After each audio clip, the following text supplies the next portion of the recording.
बड़ी खबर आपको बता दें, कांवड़ यात्रा को लेकर सीएम योगी आदित्यनाथ का बयान सामने आया। सीएम योगी ने कहा पुलिस पेट्रोलिंग बढ़ाई जाए, 24 घंटे सीसीटीवी और ड्रोन से निगरानी की जाए। सीएम ने निर्देश दिए हैं सोशल मीडिया पर सख्त नजर रखी जाए, अफवाह फैलाने वालों पर सख्त एक्शन हो। इसको लेकर सीएम ने बैठक भी की थी। 30 जुलाई से कांवड़ यात्रा शुरू होने वाली है और सीएम ने सख्ती के निर्देश दिए हैं। व्यवस्थाओं में इजाफे को लेकर निर्देश दिया। तो 30 जुलाई से शुरू होने वाली पवित्र कांवड़ यात्रा के लिए योगी सरकार ने नया प्लान बना लिया,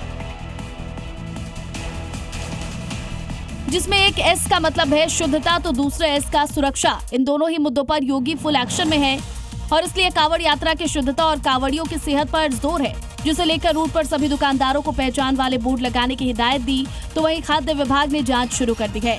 होटल ढाबों पर QR कोड लगाए गए हैं, जिन्हें स्कैन कर श्रद्धालु मिलावट या दूसरी शिकायत कर सकेंगे।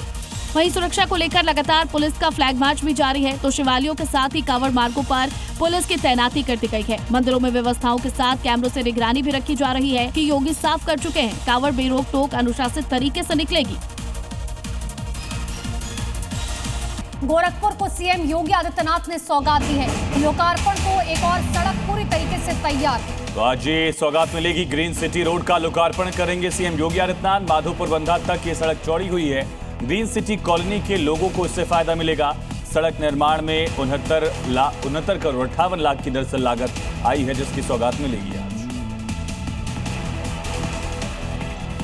जिसके निर्माण में करीब 70 करोड़ की राशि खर्च हुई है।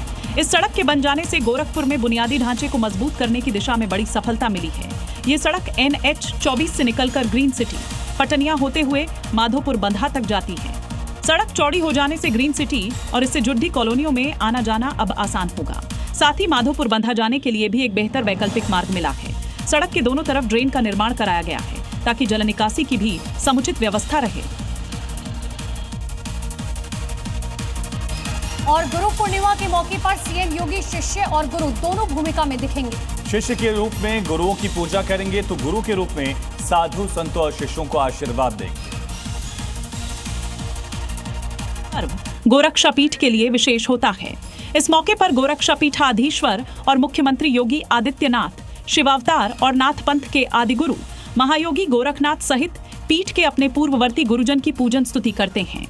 इसके बाद अपने शिष्यों और गोरक्षापीठ के श्रद्धालुओं को आशीर्वाद देते हैं। गोरक्षापीठ की इसी परंपरा को आगे बढ़ाते हुए वर्तमान पीठाधीश्वर और मुख्यमंत्री योगी आदित्यनाथ गुरु पूर्णिमा पर कल शिष्य और गुरु दोनों भूमिकाओं में दिखेंगे।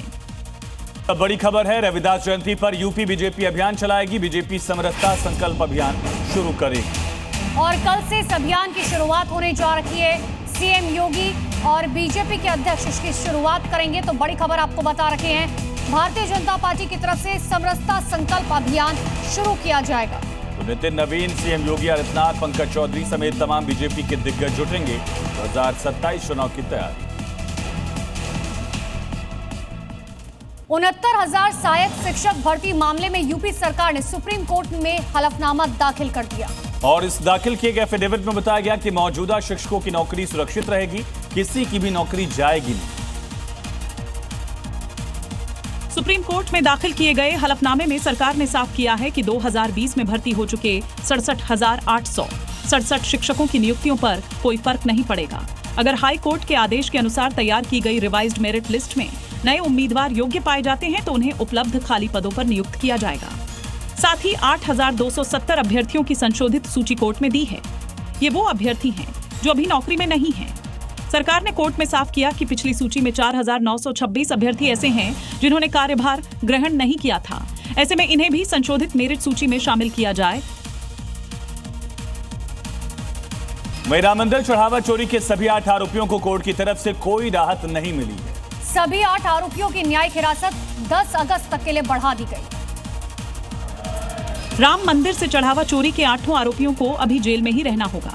अयोध्या में सोमवार को 8 आरोपियों की वीडियो कॉन्फ्रेंसिंग के जरिए एंटी करप्शन कोर्ट में पेशी हुई। विशेष न्यायाधीश भ्रष्टाचार निवारण अधिनियम रजत वर्मा की अदालत में हुई सुनवाई के बाद अदालत ने सभी आरोपियों की न्यायिक हिरासत 14 दिन के लिए बढ़ा दी है। अयोध्या पुलिस ने कई राउंड आरोपियों से पूछताछ कर चुकी है। अब तक आरोपियों के पास से 80 लाख रुपए से अधिक की बरामदगी हुई है।